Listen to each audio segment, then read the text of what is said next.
An ancient living ship hurls towards the heart of galactic civilization, grabbing it in its metallic arms, while one man rushes against all odds to stop it. The traitor is at the gate, and the galaxy minutes from death. All this tension a result of carefully implemented layers, one's best seen under the segment Spotlight. The Battle of the Citadel Mass Effect's finale isn't super tense and memorable because "we're all gonna die, you have to save the galaxy." No, if it was just that, it would be rather forgettable. The key is in how they reach this point by adding layer upon layer of tension gradually until it culminated in one of the best finales in gaming. Like any good story, it begins in a bar. The Citadel Council has grounded the Normandy, and Commander Shepard is pissed. The human ambassador Udina is of no help either, as he goes all Bulgarian on you and takes the Council's side. However, hope is not lost, as one badass Giga Chad named Captain Anderson has a plan. Unlike Udina and the Council, he has taken Shepard's warning seriously, and knows that the rogue Spectre Saren and the Reaper Sovereign are a threat to all galactic civilization. Thus, Captain Anderson has a simple proposition.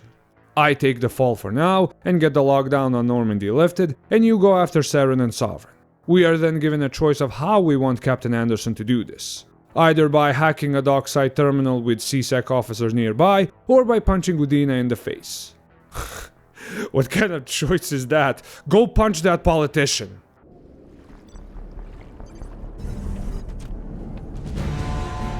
Anderson? What are you doing here? I didn't send... Anderson Sigma punches Udina, deleting his reaction YouTuber channel, and lifting the Normandy's lockdown as we steal her just in time to stop Saren. A quick note here, the music in this scene is far better in the original version than in the legendary one. The Mentor has spoken. As the Normandy leaves the Citadel behind, we can officially say, the first layer, a second chance, completed. The atmosphere aboard the Normandy is quite tense. The entire crew are aware they are now fugitives, but they stand with you, their commander, nevertheless. One last brief moment of respite happens with your chosen romance option, after which Commander Shepard shows he's an absolute super freak. By the goddess, that was incredible, Shepard. Ready for round 2? Commander? The Mu relay comes into range, and so does Ilos, a planet from the time of the Prothean Empire that holds either the key to galactic salvation or annihilation. All seems to be in order at first, as the Normandy's stealth systems keep us from being detected by the Geth fleet. However, pre-finale tension begins to rise as we learn the nearest landing zone is 2 clicks away from Saren. Navigator Presley is adamant there is no other landing zone, and for a second it seems we are out of options as everyone begins bickering. But then we are promptly reminded that we have the best fucking pilot in the Alliance Navy flying this ship. The descent angle's too steep. It's our only option. It's not an option, it's a suicide run. We don't... I can do it. Joker? I can do it. Gear up and head down to the Mako. Joker! Drop us right on top of that bastard. This scene is one of the many reasons Joker is one of my favorite characters, not just in Mass Effect, but in fiction as a whole. True to his word and skill, Joker does indeed drop us right on top of that bastard Saren. Saren shits his pants and moves his Geth inside an old Prothean base as we step out of the Mako. Rex figures there must be a command center nearby that we can use to open this door, so we set out to find it. After sniping our way past Saren's Geth allies, we stop for a moment to appreciate the environment. Ilos isn't just some generic ruin whose only purpose is a speed bump before the finale. No, it is a well-designed, eerie reminder of what will happen to our civilization if we fail. Ilos has both that futuristic sci-fi look, as well as an ancient, foreboding ambience of a dead civilization. Eerie statues depicting some kind of deformed version of the original inhabitants dot the area. Apart from just the visuals being top tier and fitting, the interaction with old Prothean technology does wonders to build up tension for the finale. A broken recording of a Prothean gives us an eerie foreshadowing of what exactly befell the Protheans during this exact period of their history. Cannot be stopped. Cannot be stopped. No time to waste, the bunker door is open and we put the Mako in high gear as we turbo through the dilapidated hallway of this ancient Prothean base. We notice right away that the walls are dotted with some kind of ancient Prothean life pods. All apparently offline. We can't focus on that, however. Saren has a huge head start, and we need... God damn it. Even in the Legendary Edition? An energy barrier blocks our path forward, but this isn't the work of Saren. A quick detour into a nearby elevator brings us to one of the most memorable conversations in gaming. Hidden in a small room is a damaged Prothean VI called Vigil, the one who put up the energy barriers from before. Now, the conversation that follows deserves a video of its own, but for the sake of time I'll run down the main points. Vigil and the Prothean scientists that created it are the sole reason that there is any hope of stopping Saren and Sovereign. You see, the Citadel, the heart of galactic civilization, is actually one giant death trap. It is in fact one huge mass relay that links directly to dark space, the void between galaxies. Even more than that, it controls every single mass relay in the galaxy. Thus, it is both the reason galactic civilization can exist, and also the reason for its death. You see, back during the zenith of the Prothean Empire, the Citadel was the heart of their civilization as well. However, they weren't aware of its dark purpose until it was too late. The Reaper Vanguard Sovereign sent out a signal to a race of seemingly docile creatures called the Keepers that maintained the Citadel. The Keepers, bound to obey the signal, activated the mass relay functions of the Citadel and brought the entirety of the Reaper fleet out of dark space and right into the heart of Prothean civilization. As a result, the Prothean leadership was dead before the rest of the Empire was even aware of what happened. The Reapers then took control of the Citadel, disabling the entire mass relay network for the Protheans. What followed was a brutal and systematic genocide of their people. However, a few Prothean scientists managed to survive in stasis pods located here on Ilos. As a last fuck you to the Reapers, they built a miniature backdoor relay into the Citadel called the Conduit. Once there, they modified the Keepers and the Citadel to not respond to Sovereign's signal the next time he tried to send it, before succumbing to slow deaths due to starvation. Their sacrifice was not in vain, however, as 50,000 years later Sovereign's signal was ignored and galactic civilization spared from certain doom. However, that moron Saren is now rushing to use the Conduit, reach the Citadel, and undo the modifications of the Prothean scientists. Vigil hands us a data file to help stop this, and leaves us with one last, beautiful statement of hope. The one you call Saren has not reached the Conduit. Not yet. There is still hope if you hurry. And hurry we will, as we jump back into the Mako and pursue Saren once more. The second layer. Dark Revelations and Last Hopes. Completed. After struggling with the Mako's controls a bit more, we wipe out any remaining Geth along the way, and the Conduit is finally within sight. The tension of the finale gets another boost, as we see what is happening at this very moment. Sovereign and the Geth fleet emerge from the Citadel relay, and pound the Citadel fleet hard. They attack from this direction here, and this direction here, with a final thrust in this direction here. The swiftness and power of the attack begins to push back the defenders, as the commander of the Citadel fleet flagship, the Destiny Ascension, orders the station to be sealed, and the council evacuated. Little do they know that Saren and his Geth have already infiltrated the Citadel, and are headed towards the Citadel's master control unit. Running low on time, Shepard hits the gas pedal on the Mako straight towards the Conduit, and earns his galactic gigachat status by driving a fucking tank through a relay.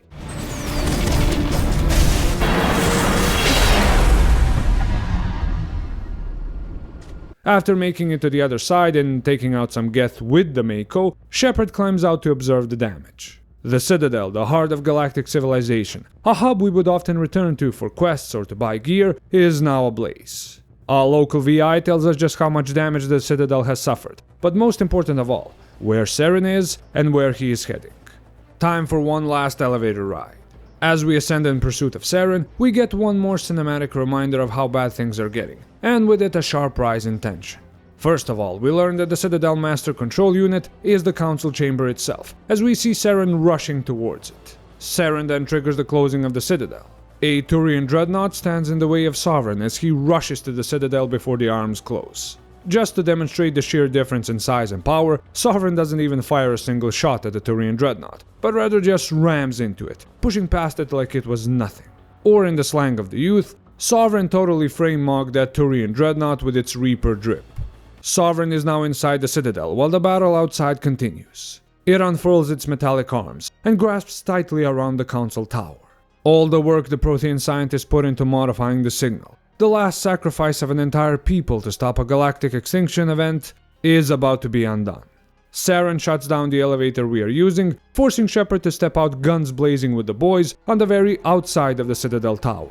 What follows is one of the most satisfying pre-final confrontation conflicts I've ever seen. As we're moving up the tower with our magnetic boots, we slaughter our way past an army of Geth troops and even a Geth trooper ship, as Sovereign looms above us in the background.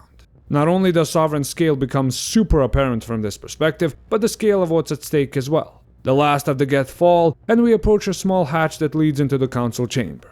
The third layer, Pursuit in Catastrophe, completed. Just like with the rest of the Citadel, the damage is visible in the council chamber as well, as we close in on the master control unit. The few remaining Geth stand no chance, and we come face to face with the Rogue Spectre himself. Since our Vermeer encounter, Saren decided to follow the path of Hollywood actors and get implants. But these aren't uncanny valley effect implants that destroy the face, but rather Reaper tech that destroys the mind, indoctrinating the host to the will of the Reapers. We tell him as much, but there is no changing his mind. Worst of all, while we are having this conversation, Sovereign is literally above us, trying to open the Citadel relay. The entire galaxy, minutes from death. The tension, supreme. Since I play a renegade with a heart of gold, I didn't meet the bullshit requirements to get Saren to stand down, so we have to take care of this the old-fashioned way. That hover platform doesn't help Saren against my sniper shots, and soon his Reaper-loving ass goes down, a shard of glass right through his gut to drive the point home. Don't fuck with Commander Shepard. Then a key moment comes while the tension still holds. The data file Vigil gave us still works, and we take control of the Citadel and the mass relays. The Destiny Ascension shields are down by 40%, and the Citadel fleet is in a bad spot. However, a message from our best flyboy Joker brings in that much-needed moment of hope. Joker rallied the entire Arcturus fleet behind him, the mad lad. They are ready to pour through the relay and save the Citadel fleet and the Destiny Ascension. Your companions, however, interject. Wasting resources to save the Ascension means fewer ships will be available to take down Sovereign. The weight and tension of this decision land on your shoulders as you choose what's best for the galaxy. As I said, I play a renegade with a heart of gold, so even though I told the council to kiss my ass on every possible opportunity, I won't let them have the easy way out. I won't let them deny me the satisfaction of rubbing in their faces how right I was about the Reapers. That really leaves me with only one choice. The Alliance fleet moves in, taking casualties, but saving the Destiny Ascension all the same. The relay arms open, and Sovereign is exposed. But all is not over yet. After one final bullet to Saren's head, confirming he is dead, Sovereign decides to make his presence known. Sovereign's red pill is so strong that it brings Saren back to life as a member of Hustlers University, a fate worse than death. Now I don't know if this is a bug or intentional game design, but our powers stop working while fighting Saren during certain points in the battle. Intentional or not, it does wonders for tension, as we use cover as much as we can while red pill Saren jumps around the room like a maniac. A small cinematic during the battle gives us a final reminder of how much of a nasty physical beast Sovereign is, as he solos multiple fleets at the same time.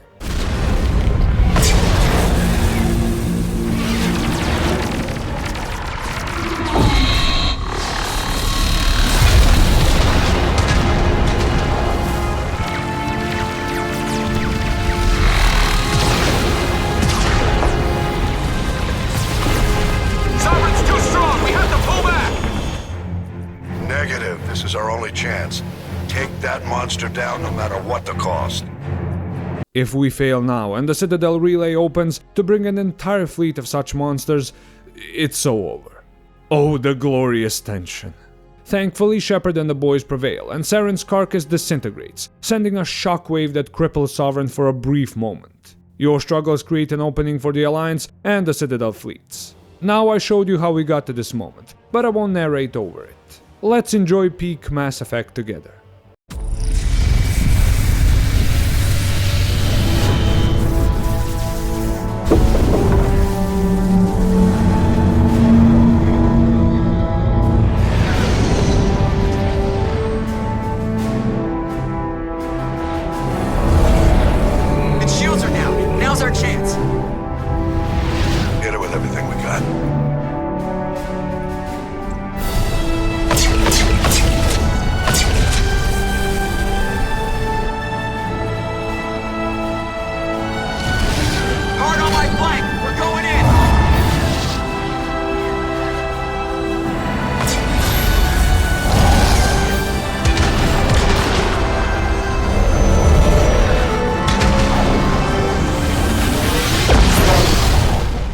Glorious.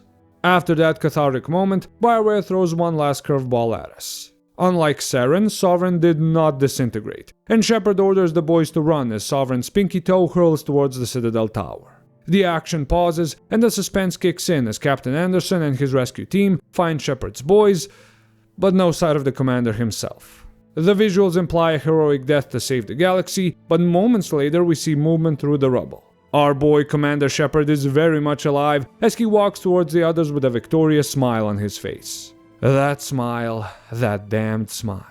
Unlike Dragon Age Origins, Mass Effect does not have a prolonged epilogue segment, but honestly it doesn't need to. The following conversation with the Council just perfectly wraps up the story. The Council admits how fucking wrong they were and how awesome Shepard and humanity are. To top it all off, humanity gets a seat on the Council.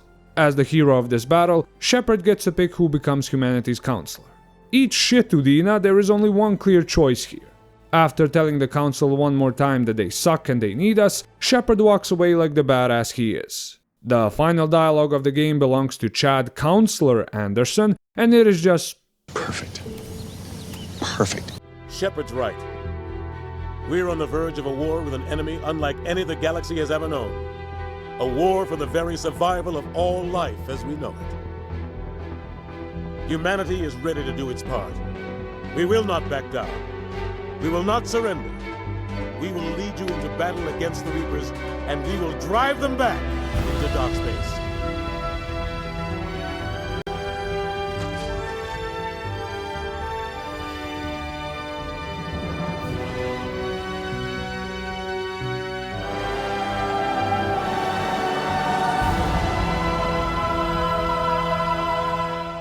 the fourth layer. A cycle broken minutes from death. Completed. So, all of this recapped gameplay we covered forms a little something we at the temple like to call a layered finale. A layered finale, as the name implies, is a multi-layer conflict/resolution to a story. Each layer serves a unique purpose. The purpose depends on what kind of story and finale you are writing. For example, the first layer can put you at some kind of great disadvantage right before the final sequence kicks off. The second layer can be a place of high tension, dark revelations, and last-minute bursts of hope. The third layer can put you on a path of pursuit in the most chaotic circumstances imaginable. And finally, the fourth layer can have you succeeding against impossible odds, breaking some sort of eternal cycle to reach a moment of ultimate triumph. If these types of layers are implemented well, your finale can have a sense of tension that stands above the competition decades after it's done. It can even be superior to the ending of your trilogy, especially if the trilogy ending is a fucking 3-color filter bullshit extravagant. Ideally, you also have multiple parties acting in each of these layers, to give a greater sense of scale. So, you have the examples in gameplay, you have the theory, and now I, Arhon Okvals, mentor and caretaker of this temple, will show you the lessons. Whether you're a creator who wants to implement a layered finale, or an audience member who wants to identify, appreciate, and support creators who do, you'll find something useful in these lessons. A beautiful characteristic of the layered finale is just how much of a universal tool it is. Whether you're a novelist, screenwriter, or game designer, you can implement it quite well if you try. First things first, you have to ask the right questions. How many stages/layers do I want my finale to have? What unique purpose can I give to each layer? Can I up the tension of the finale with each layer added? How many players do I add to the finale, and what is their impact on the final battle? For example, going from a foreboding eve of battle to the very beginning of the final charge. Each layer in this battle shows your gradual progression, the changing of the situation on the battlefield, the appearance of multiple factions you gathered, and finally the way to the final obstacle itself. As mentioned, you can also use the layers to slowly build up tension until it reaches its zenith in the final battle. Having the entire galaxy be minutes away from annihilation, like in Mass Effect, is a nice way to do this. However, you don't need a grand scale stage to have this kind of tension in your finale. You can use a layered finale to build up the same tension on a smaller scale, by focusing on a single individual struggle in a relatively unimportant setting. Get up, Sir Duncan! Get up, sir! This smaller scale layered finale can and should still have ripple effects on the world as a whole, just later down the line. Another great way to raise tension in the final layer, for example, is to have the powers of the main character not work for some reason, failing when he needs them the most. Lastly, I'd like to give a warning to all creators, especially since we are talking about Mass Effect. If you're going to force your characters to go around the world gathering a shit ton of resources for the final battle, you have to make those resources have a purpose in the final battle. They can't just be numbers that fill up a fucking bar and nothing more. Also, be careful about how you actually implement the layers. If you have multiple prolonged and difficult story layers that are a challenge to get through, the payoff has to be worth it. Otherwise, you are in for a world of fan rage. By using layers to slowly pull in your audience into your story's climax, you directly control their emotional outcome. Ask the right questions, slowly up the tension, and finish with a moment of true catharsis. And your fans will love you and your story forever. And if you really want to stay on top of your game, one last tip is to like, comment, and subscribe, as it helps with the upkeep of the temple, and helps those who are still climbing find their way here. So, you're a new viewer and you reach the end. Congratulations, you are now a temple legend. Be welcome. I hope the layered finale was an interesting concept for you to learn about. Many like it can be found in the archived lessons of the temple. The temple is yours, none shall interfere, explore as you please. If you have knowledge of games or stories with similar layered finales, please share them in the comments below. The temple is a place of learning, but not just from its mentor. I thank you for your attention and wish you a safe path down the mountain. And I'll see you next time in the temple.